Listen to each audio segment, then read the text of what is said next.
Tapi ni kita stick pada hudud. Stick to the hudud. Okay. Dia ada kaitan musik, dia ada kaitan. Okey, ada kaitan. Tak apa, saya jawab kemudian. Kita tunggu nanti. Okey. Okey. Siapa ni? Ni soalan terakhir bagi panel. Lepas ni kita buka lah pada apa ni hadirin sekalian. Ni kasih peluang terakhir saya nak tanya Tuan Haji Sir Alif.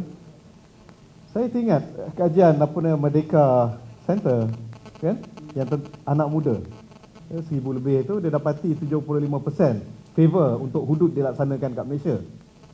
Walaupun yang meramalkan yang daripada yang ditemu ramah itu dari segi pengamalan harian Islam tidak berapa kuat kan, berbanding dengan Indonesia yang pengamalan Islamnya kuat tapi mereka tidaklah nak favor hudud. Dan hasil kajian ni semua dah tahu. Jadi dibincang dekat BFM Radio, saya agak tertarik. Dia kata fikir, saya kata isunya saya rasa bukan isu agama kadang-kadang, tapi isu keselamatan. Dan orang lebih nampak hudud ni potong tangan. Dan dia nampak selamat dia kalau pencuri kena potong tangan.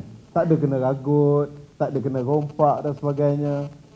Cuma saya terfikir pula, bila kita duduk di luar negara, kita pergi ke Jepun, pergi ke Scandinavian country, kita pergi ke European country, mereka tidak ada hudud, tetapi kadar jenayah mereka kurang.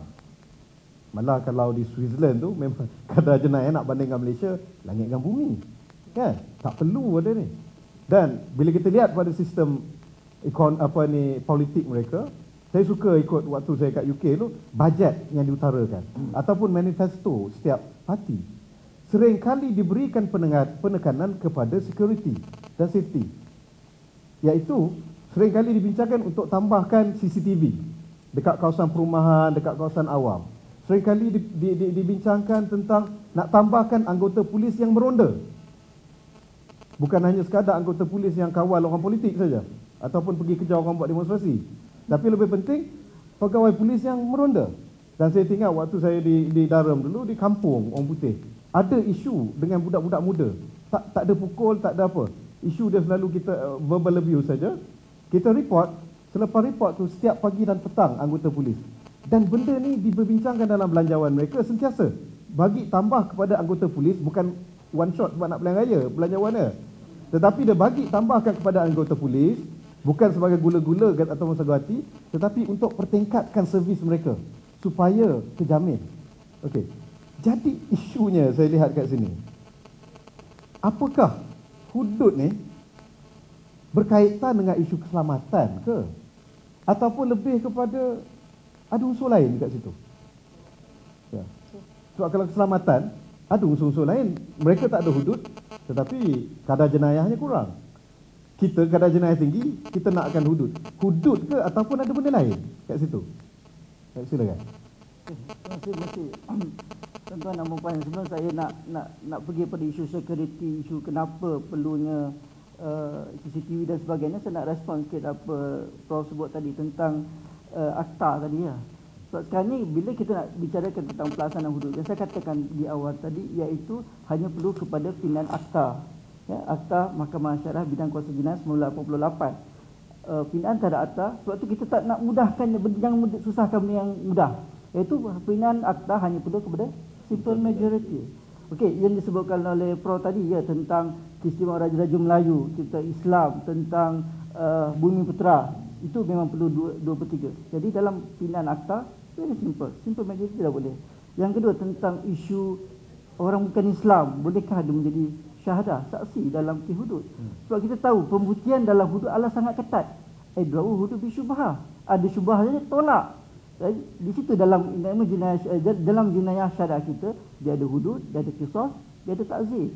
Kenakan ta'zir. Kalau saksi tersebut dalam kes zina dan sebagainya, kalau kesaksian tersebut oleh orang bukan Islam, kan, dan tak cukup syarat saksi, jadi kita tolaklah hudud tu. Kenakanlah ta'zir. Kan, ta'zir boleh sampai penjara 20 tahun, 30 tahun dan sebagainya. Jadi nampak di situ sangat mudah. Jadi kita tak boleh, kita jangan susahkan hudud. Hudud ni tuan-tuan dan puan-puan 6 je kesalahan. Masukkan 6 tu dalam enactment jenayah syariah Kelantan ke apa ke, 6 je. Ataupun di Pahang kita masuk 6 je. 6 je. Kita tak cerita pasal tak cerita pasal pecah amanah, tak cerita pasal bribery, tak apa cerita pasal rasuah dan sebagainya. Kita cerita pasal mencuri. Dan itu benda yang 6 pun bagi menjaga maslahah masalah untuk menjaga diri, agama kita dan menjaga harta benda dan sebagainya. Sebab itu balik kepada soalan tuan tadi, iaitu adakah hudud ini sebagai security? Ya, sebab maksud hudud tu dari segi bahasa dia adalah tegah. Kita nak menegah orang, nak mendidik orang, mendidik orang ramai, nak menegah orang dengan law, dengan undang-undang. Sebab itu Allah menetapkan bagi hudud ini dia ada kesalahannya dan ada hukumannya. Dan tujuan hudud adalah menegah. Kita tengok tak usah dalam bahasa, menegah, nak tegah orang daripada jangan berzina, nak menegah orang jangan merompak, nak menegah orang jangan mencuri. Sebab bila dah merompak dia sampai kena ada isu membunuh. Jadi kenapa kita tengok sekarang ni? Kalau kita tengok, ya mungkin di New Zealand kadar jenayah kurang, tapi di Malaysia tinggi. Kita tengok berapa pendatang asing ada di Malaysia, 4 juta, hampir 4 juta. Dan kebanyakan kes-kes pecah rumah, kebanyakan dikaitkan dengan golongan-golongan ini. Jadi memang isu security. Sebab itu kita perlukan hudud adalah untuk tujuan security. Sebab masuk hudud itu sendiri dah menegah daripada pelakuannya. Sebab kesan daripada kalau kita benarkan zina ini, mana kalau kita tak ada undang-undang yang ketat begitu, jenayah buang bayi akan berleluasa, perompakan, orang meragut. Tengok kita sekarang ni, berapa banyak hari-hari kalau kita baca paper, kes meragut, kes merompak, banyak. Itu adalah ragut, rompak itu adalah, kalau kita tengok, adalah melibatkan kesalahan hudud. Izin saya sentuh kita kembali pada tadi. Di negara bukan Islam tak ada hudud, tapi tak ada orang buang bayi, tak ada meragut. Kenapa? Okey, itu mungkin faktor didikan dan sebagainya. Jadi adakah isunya hudud ataupun isu didikan? Dua-dua ada. Tujuan hudud pun adalah untuk mendidik. Kenapa kita hukuman Islam dibuat adalah antaranya adalah takdib, mendidik. Okey, bila kita tak boleh samakan, satu negeri mungkin dia punya situasi, mungkin kita tengok kenapa orang Arab, kenapa Rasulullah dihantar ke negara Arab, sebab di sana kerana masyarakat dia favorite, masyarakatnya melakukan zina, merompak, membunuh dan sebagainya. Jadi undang-undang Islam ditegakkan di situ. Jadi adakah kita kata undang-undang Islam hanya sesuai untuk masyarakat Arab saja? Tidak. Tetapi kita mengatakan sini perlu ada undang-undang untuk mendidik dan melaksanakan. Semua kalau kita pergi mana pun, negara mana pun, kalau perlu undang itu ditegakkan. Tapi saya katakan tadi tentang masyarakat yang dah lama dah berbeza-beza. Jadi bila masyarakat kita pula di Malaysia agak berbeza sana, yang memerlukan satu by force, yang dikatakan oleh Prof tadi, by force kita kena undang-undang tegas untuk mengekang daripada pelakon-pelakon ini jadi terusan. Undang-undang ada. Kita teruskan dengan undang-undang. Pengurusi, saya nak betulkan statement je. Okey, tak apa betul dia? dia kata di negara Islam tak ada buang anak. Saya nak sebutkan Bukan Islam. di negara bukan Islam, Ya. apa tu tak ada berlaku buang anak. Dia berlaku. Saya nak betulkan sikitlah. Sebab tapi orang bukan Islam dia tahu, dia mengandung dia buang cepat-cepat. Kalau nak tengok berapa ramai anak luar nikah ni, saya rasa harus disurvey secara betul. Bukan ramainya orang Islam. Ya, saya nak jelaslah kalau nikah itu dibagi sebagai syarat. Ya, nanti saya cakap ni buka pekung lah, saya tak maulah apa saya ceritalah apa. Cuma saya nak betulkan balik statement tu. Jadi bila sebut negara buang anak orang kita aja. Orang lain dia mengandung dia basuh cepat-cepat. Tetapi perkara itu berleluasa diterima sebagai norm. Ya, kemudian satu lagi saya nak jelas tadi, la ikraha fid din. Kita tak boleh paksa orang masuk Islam. Tapi kita boleh paksa orang yang duduk dalam negara Islam. Pengurusi, terima kasih. Okey, terima kasih. Saya ingat dalam hadis pun Rasulullah bila nak jatuhkan hukuman pada Yahudi pun fasalu ala zikri, dia akan ikut undang-undang mereka dan bukan dipaksakan ikut undang-undang Islam. Okey, tak apa. Sekarang ni saya rasa saya asyik bertanya saja. Kita buka untuk para penonton sekalian untuk bertanya kepada salah seorang daripada 3 panel ini. Seperti biasa, perkenalkan diri dan soalan pastikan pendek dan padat. Dan kita terus kepada Datuk dulu. Sila jawab, Datuk. Ya, terima kasih Dr. Pengurusi dan juga pada yang bertanya tentang masalah apa susahnya. Susahnya ialah kerana kerajaan lain-lain. Okey, harap tenang. Kerajaan Kelantan, kerajaan lain, kerajaan negeri lain, kerajaan lain. Jadi kalau nak suruh senang, kena semuanya satu kerajaan saja.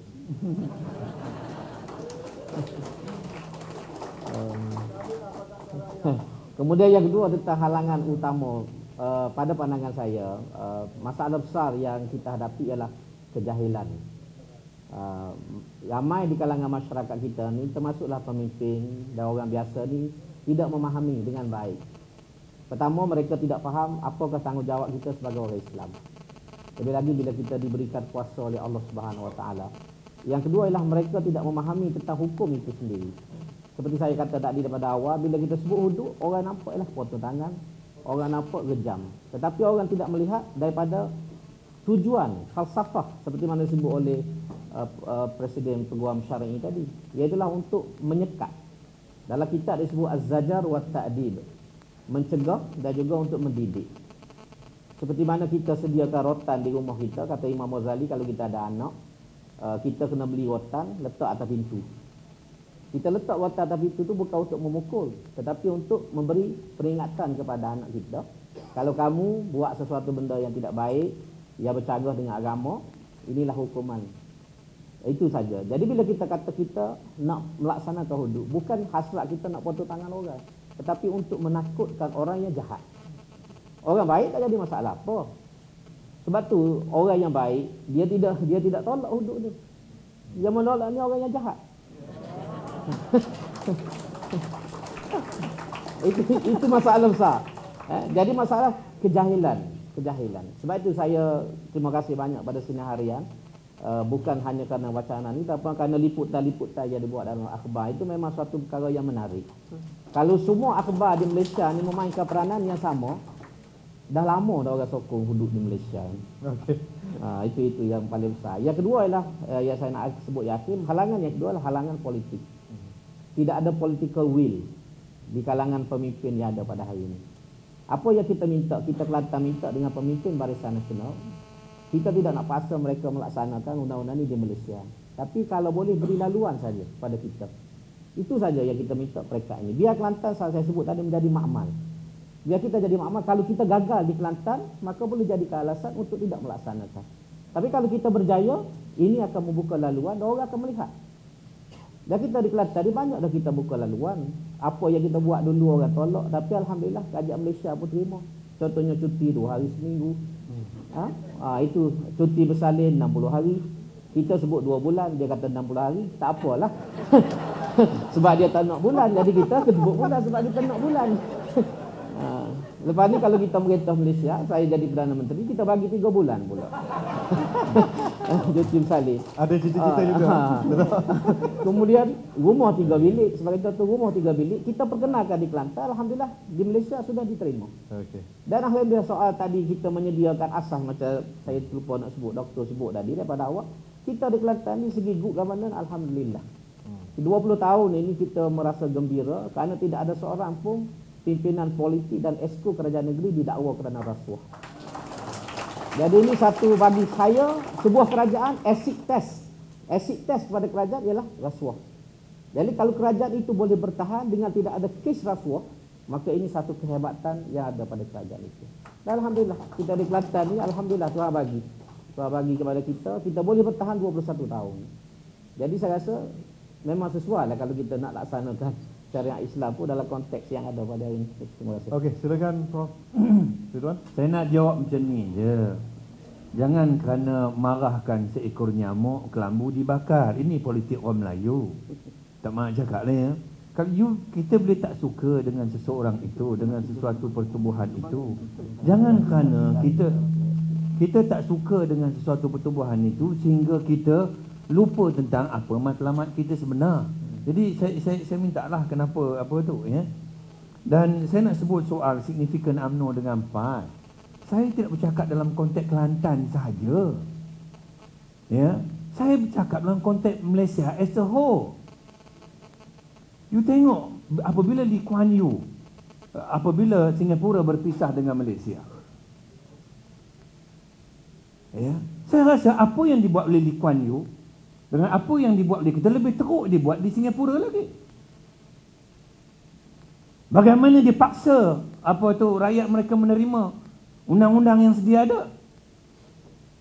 Bukan. Saya bercakap dalam konteks kenegaraan, cara besarnya itu. Ya. Saya bercakap dalam konteks kita tidak mahu, saya tidak mahu. Ya, Islam ini diperlekehkan, Islam ini dipijak-pijak. Sedangkan perlindungannya itu ada dalam perlembagaan. Itu saja saya nak sebutkan. Perlindungan itu ada begitu besar. Ya. Dalam perlembagaan, tuan-tuan tengok, walaupun perlembagaan itu digubal oleh, buat sementara ni lah. Ya. Digubal oleh, tuan-tuan tengok oleh apa tu Lord Reid. Perlindungan terhadap Islam dan orang Islam itu begitu besar. Jadi gunakan kesempatan itu. Kita bertegah dalam melaksanakan sesuatu. Itu saja, terima kasih. Okey, terima kasih. Terus, Tuan Isa. Saya ingat isu tentang akta tadi ya. Kita bukan nak pindah perlembagaan. Kita tak kacau tentang perlembagaan. So tak perlulah 2/3 of majority of the parliament, members of parliament untuk kita pindah perlembagaan. Ya. Kita nak bicara tentang akta. Pindah akta cukup dengan simple majority. Kalau begitu susahlah kita nak buat satu akta kalau nak perlukan 2/3 majority. Perlembagaan je. Kalau saya buat perlembagaan. Saya ada buat perlembagaan. Okey. Ada buat perlembagaan persekutuan bersama ya. Apa saudara Isa cakap, dia peguam, dia ada buat perlembagaan. Kalau dia cakap, jangan tanya buat perlembagaan lagi. Kalau tak faham, tanya kawan kat sebelah. Okey, silakan. Oh, silakan. Mesti dia very simple. Kita tahu bahawa negeri dia membuat undang-undang melalui enactment dan 3 buah labuan dia akta, okey akta Cuma okey, harap bertenang. Kita dengar penjelasan cuma dari segi sekarang ni apa-apa enactment undang-undang berkaitan dengan pelaksanaan jenayah tadi, dia tertakluk kepada Akta Bidang Kuasa Jenayah Mahkamah Syariah 1988. Maknanya akta ini melimitkan, menghadkan kuasa negeri-negeri ini di bawah jadual ke-9 serai 2 tu, kuasa limit negeri untuk hanya hukuman boleh buat 356. Limit dia had sampai situ saja. Maknanya federal kuasa, walaupun negeri boleh buat undang-undang, tetapi dari segi bidang kuasa 356 tu hanya yang diberikan oleh akta, oleh perlembagaan akta kata 356. Maknanya negeri semua satu Malaysia kena follow. Unless melainkan kita pindah akta tersebut. Barulah negeri. Dan siapa yang berhak pindah akta? Ahli Ahli parlimen. Okey. Sebab ahli parlimen adalah penggubal undang-undang. Penggubal undang-undang. Simple majority. Okey, silakan Datuk jawab soalan seterusnya. Saya. Terima kasih yang tanya tentang apa yang dibuat oleh kita. Memang seperti mana disebut tadi bahawa untuk pandangan yang baru ini menyebut bahawa untuk melaksanakan hudud ni tak perlu pindah perlembagaan. Semua apa yang dipindah adalah Akta Mahkamah Syariah Bidang Kuasa 1988 itu. Dan ini memerlukan simple majority saja di parlimen. Soal bagaimana nak mencapai simple majority. Ini yang kita duk bekerja sekarang ni. Apa yang kita buat, berkempen, ceramah, beri penerangan ni untuk memperoleh majority, simple majority ni lah. Dan kalau semua yang hadir hari ni boleh menyokong kita, lebih daripada simple majority kita boleh dapat lah. Okey. Prof Ridwan, saya nak jawab, saya tidak skeptikal soal itu. Kita hanya bagi contoh. Kita bagi contoh negara Islam yang berjaya melaksanakan hudud. Kalau boleh bagi contoh, senanglah kita nak bincang. Masalahnya, itu kita bagi contoh supaya kita tidak mengulangi kesilapan. Sudahkah persediaan dibuat supaya apa yang dilaksanakan nanti boleh benar-benar boleh impress apa tu orang bukan Islam. Itu saja. Soal kenapa saya serukan perpaduan dengan orang Melayu ni, saya rasa kalau tuan-tuan tak percaya sama sendiri, tuan-tuan nak percaya siapa lagi? Kalau tuan-tuan tanya saya, bukan? Kenapa? Jangan cakap macam tu. Bukan? Itu soal peribadi. Sebab itu nak bincang benda ini benda besar. Nah, jangan tanya undi-undi. Itu nampak sangat kita nak bincang rendah sangat pemikiran sebegitu. Minta maaf lah. Bukan? Kita nak cakap benda yang besar. Ya. Saya nak sebut teman sekalian. Apa tu? Ya. Kalau tuan-tuan tanya saya, mana lebih nak percaya antara saudara-saudara seagama walaupun bangsa berlainan dengan bangsa sendiri tapi agama berlainan. Saya nak bagi tahu tuan-tuan, saya nak jelas soal ini. Walaupun orang marah, apa tu orang kutuk saya tak ada pilihan. Saya kena percaya saudara seagama walaupun bangsa berlainan. Daripada sama bangsa agama berlainan. Tak. Saya rasa bagi peluang kepada ahli panel. Apa tu? Hormati ahli ilmu. Okey. Bukan soal tuan-tuan dan puan-puan apa tu sekalian. Ya, bila kita berbahas sebegini jangan terlampau emosi. Ya, bukan soal apa tu. Sama ada apa tu dia tolak atau tidak itu biar itu dia individu seseorang ni. Tapi jangan kita kerana seorang dua kita rosakkan susu sebelanga. Ini politik yang cukup merugikan orang Melayu. Tuan-tuan, orang seperti itu ada satu dua orang je. Takkan bila saya cakap begini jadi lain ni. Dah lah mesti malah nak cakap dah apa tu. Tak apa tu. Tak, kita selalu begitu. Kerana seorang dua kita nak tolak semua. Saya rasa itu pendekatan yang tidak betul. You belajar politik orang lain. You belajar politik orang lain, bangsa lain yang lebih matang. Kalau nak bincang benda inilah, you tengok, belajar. Allah pun kata, fa'tabiru ya ulil absar. Ambil pengajaran dengan mata kepala yang kita ada ini. Bagaimana orang lain berpolitik? Sampai bila kita nak macam ini? Nah, ini saya bangun kalau berceramah nanti ni.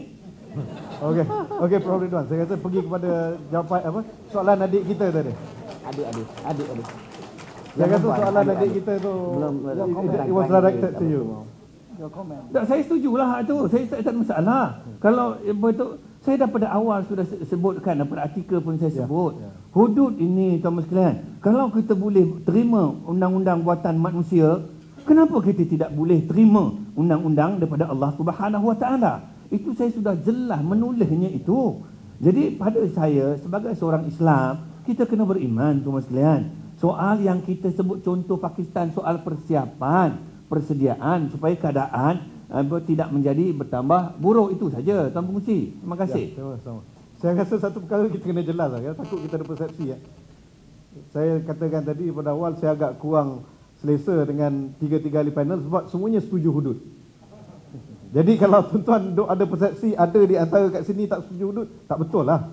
Kan? Jadi yang diperbincangkan kat sini bukan setuju tak setuju hudud.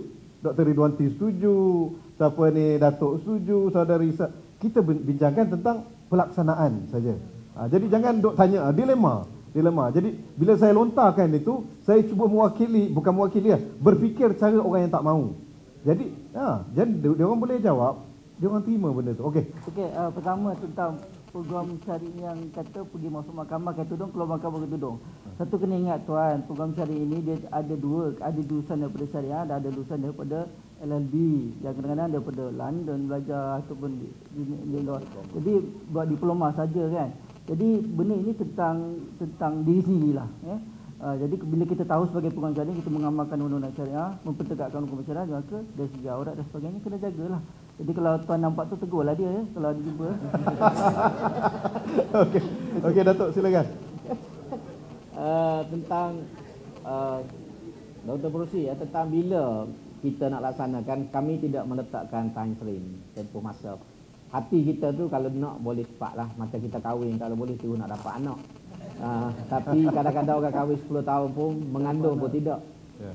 Jadi itulah, dan kadang-kadang mengandung pun ada yang 9 bulan, ada yang 6 bulan, dan ada yang setahun baru dapat anak. Jadi ini kita harap supaya perkara ini boleh kita selesai ataupun laksanakan cepat, tetapi kita boleh bersabar menunggu. Apa yang penting ialah pelaksanaan hudud ini dapat dilakukan dalam keadaan yang baik, yang diterima dengan baik oleh majoriti yang anggota masyarakat dan memberikan keadilan kepada semua orang yang terlibat. Itu asas kita. Kemudian yang kedua ialah tentang bagaimana kita nak laksanakan hudud ni dengan pemimpin yang tidak enak. Senang saja, tukar ambil yang nak. Okey Prof, Dia dah jawab dah. Dia dah jawab dah. tak ada jawapan. Apa tu? Ya Prof dah jawab Datuk. Okey silakan saudara. Tadi ada soalan tentang mahkamah syariah bila boleh laksana. Kita kena faham mahkamah syariah adalah badan pelaksana. Sekarang ni undang-undang boleh laksanakan lagi. Macam mana mahkamah syariah laksanakan undang-undang? Ya, bila undang-undang tu dah ada, dah cantik, dah molek. Okey, katakan ada tentang hudud. Lepas tu dah ada pindah enactment prosedur jenayah, dari segi siasatan, sebatan semua dah ada. Saya ingat mahkamah syariah tak ada masalah untuk laksanakan. Sekiranya undang-undang tersebut komplit. Kan? Kami bersedia. Saya ingat mahkamah syariah JKSM bersedia sekiranya undang-undang tersebut telah komplit. Mahkamah Syariah pun Sebab itu kita di Kelantan, Dr. Merusi, kita menubuhkan jawatankuasa teknikal. Tujuannya lah untuk melihat avenue-avenue, ruang-ruang yang kita boleh dan apa benda yang kita perlu ambil untuk langkah-langkah seterusnya. Jadi kalau kita boleh pergi, nampak ada laluan, insya-Allah kita pergi sampai ke ujung lah. Okey, terima kasih ahli panel sekalian, dan saya rasa alhamdulillah kita terima kasih pada mereka dengan kupasan yang diberikan, dan juga terima kasih pada pihak penganjur dan pihak media yang datang. Cuma harapan saya satu perkara. Harapan saya, jikalau ini berlaku di sinar harian, menjawab kepada soalan Jafni tadi, tahun bila kat Malaysia, saya bukan nujum pak belalang boleh kata tahun bila berlaku, tetapi jikalau majoriti hendakkan dan majoriti memilih berdasarkan maklumat yang adil dan tepat mereka terima daripada semua pihak yang terlibat, maka saya rasa tak ada masalah untuk dilaksanakan apa saja undang-undang yang kita nak pun. Cuma sekarang ni harapan saya kepada pihak media yang datang, seperti mana sinar harian, terutama dari pihak penyiaran, berikan ruang yang sama kepada semua pihak.